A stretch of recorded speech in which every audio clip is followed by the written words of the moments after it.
Hello दोस्तों, आज हम बात करेंगे महाशिवरात्रि के महत्व के बारे में। क्या इसके वैज्ञानिक महत्व हैं, इसके क्या फ़ायदे हैं, या जो तरीका हमारा इस महाशिवरात्रि को मनाने का है, उस तरीके से हम इसके उचित फ़ायदे को ले पाते हैं या नहीं।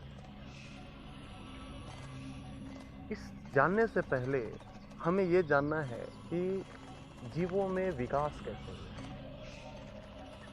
जीव सबसे पहले वे आए जिनकी रीढ़ की हड्डियां नहीं थी।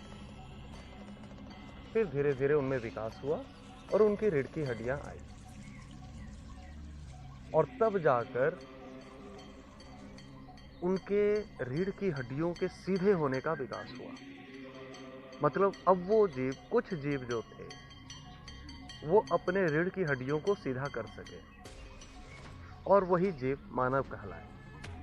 मानव इसीलिए समस्त जीवों में सबसे ज़्यादा विकसित जीव कहलाता है, क्योंकि इसके रीढ़ की हड्डियां सीधी। इसका महत्व यह भी है कि जब रीढ़ की हड्डियां सीधी होती है तो मस्तिष्क का विकास होता है। मानव का मस्तिष्क इतना विकसित होने का यही कारण है कि मानव की रीढ़ की हड्डियां सीधी।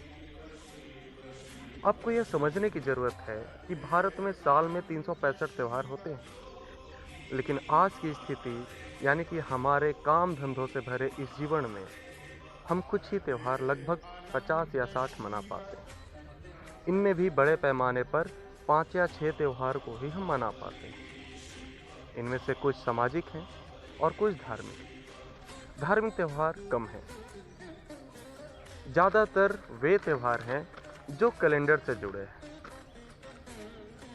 यानी सौर मंडल में जो हो रहा है उसमें जुड़ा है या उससे जुड़ा है।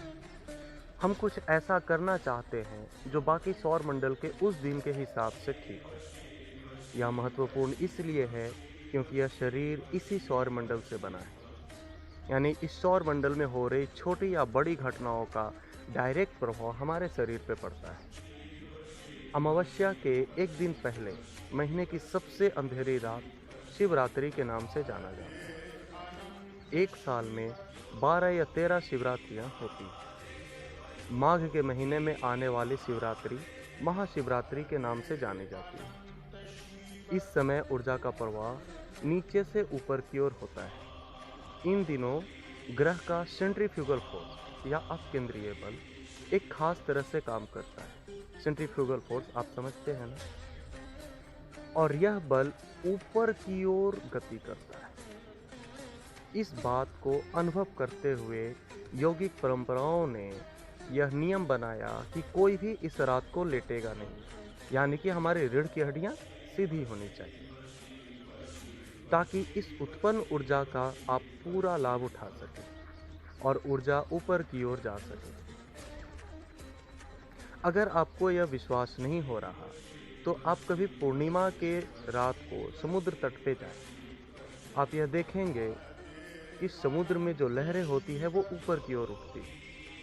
ठीक इसी प्रकार हमारा शरीर भी 2/3 हिस्से तरल पदार्थों से भरा है।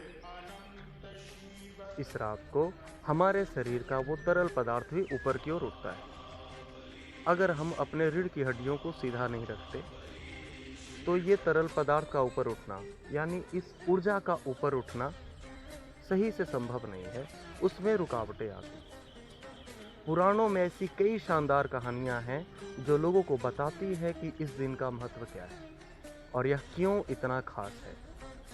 कर्नाटक के कुछ इलाकों में इस रात बच्चों से कहा जाता है कि वो जाकर लोगों के घरों पर पत्थर फेंके।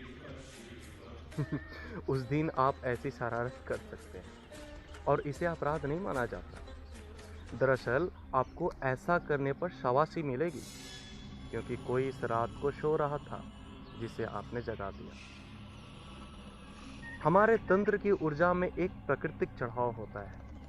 लेटे रहना हमारे तंत्र के लिए या हमारे सिस्टम के लिए अच्छा नहीं होगा, इसलिए हमें बिल्कुल सीधा रहना चाहिए। आप जितने लोगों को जानते हैं, कृपया कर सभी को इस फायदे के बारे में बताएं। ये रात केवल जागरण की रात ना रह जाए, बल्कि हम सभी के लिए एक जागृति की रात बन जाए। यह मेरी कामना है कि आप सभी महादेव की कृपा के पात्र बने। धन्यवाद।